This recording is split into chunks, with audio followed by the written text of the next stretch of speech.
everyone, I'm here to discuss about elements of profession and historical development of teacher preparation and professionalization in the Philippines from pre-Hispanic Philippines in 1996. So, let's get started. We have 6 elements of profession. First, initial professional education. Second, accreditation. Third, licensing. Fourth, professional development. Fifth, professional societies. And lastly, code of ethics.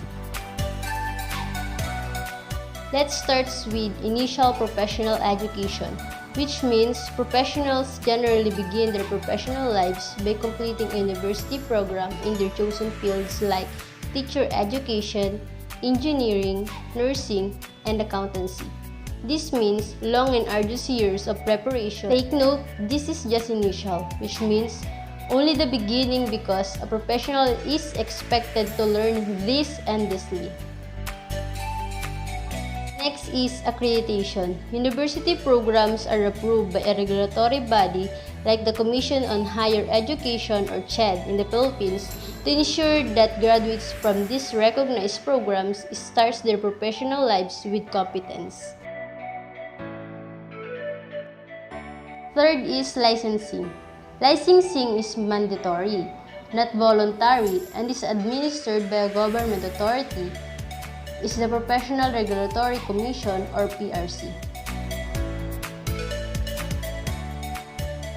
Fourth is professional development. This is an ongoing professional education that maintains or improves professionals' knowledge and skills after they begin professional practice. In the Philippines, this is continuing professional development mandated by RA 10912, otherwise known as CPD Act of 2016. Fifth, professional societies. Professionals see themselves as a part of a community of like-minded individuals who put their professional standards above the individual's self-interest or their employer's self-interest. These professional societies put dedication to the public interest and commitment to moral and ethical values. Professional societies define certification criteria, manage a certification program, establish accreditation standards, and define a code of ethics and disciplinary action for violating of that code. And lastly, code of ethics. Each profession has a code of ethics to ensure that its practitioners behave responsibly. The code states what professionals should do. Professionals can be ejected from their professional societies or lose their licenses to practice for violating the code of ethics. Like any other profession, teaching has its own code of ethics that every teacher must follow. In Section 23 of Republic Act 7836, it is stated that the violation of the Code of Ethics for professional teachers is one of the grounds for the revocation of the professional teacher's certificate of registration and suspension from the practice of teaching profession. Have you ever wondered the historical development of teacher preparation and professionalization in the Philippines? If not, let me tell you the historical development of teacher preparation and professionalization in the Philippines from pre-Hispanic Philippines in 1996. In pre-Hispanic period, there was no established formal schooling in the country, so there was no formal preparation for teachers too. The mothers and the fathers and tribal leaders serve as teachers at home and in the community. And then, in Spanish period, by virtue of Educational Decree of 1863, pre-public school system was established.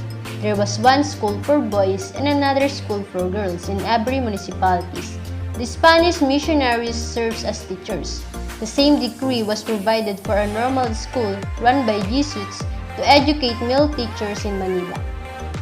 Normal schools for women were not established until 1875.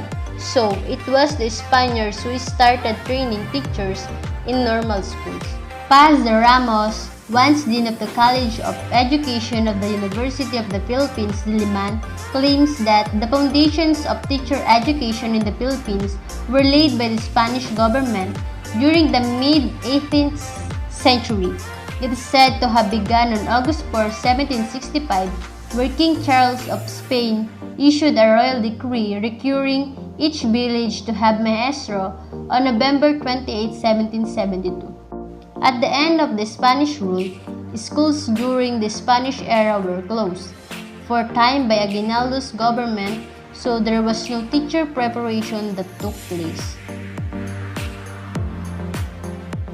During the American regime, American soldiers served as the first teachers in 1901. The Philippine Commission enacted into law Act 74, which created the Department of Public Instruction, laid the foundation of public school system, and offered free primary education for Philippines. There was a shortage of teachers. The Philippine Commission authorized the Secretary of Public Instruction to bring to the Philippines 600 teachers from USA. They were the Thomasites. Due to the urgent need for teachers, the Americans gave bright young Filipino students opportunity to take up higher education in American colleges and universities financed by the Philippine government. They were the pensionados. Act 74 of 1901 also provided for the establishment of Philippine Normal School or PNS in Manila. The Philippine Normal School formally opened in September 1901 as an institution for the training of teachers. For more than 2 decades, PNS offered a 2-year general secondary education program. In 1928, it became a junior college offering a 2-year program to graduates of secondary school. In 1949, the Philippine Normal School, renamed Philippine Normal College, offered the 4-year Bachelor of Science in Elementary Education. Other 4-year teacher education courses followed after. This means that the present 4-year preparation for the professional teachers began as a 2-year program only. Teacher preparation became 4-year only in 1949 and thereafter. To sum it up, teaching became a profession in 1976 with Presidential Decree 1006, the requirement of licensure examination for teachers that put teaching as part with the other professions was enacted on 1994 with the passing of RA 7836, otherwise known as the Teachers Professionalization Act.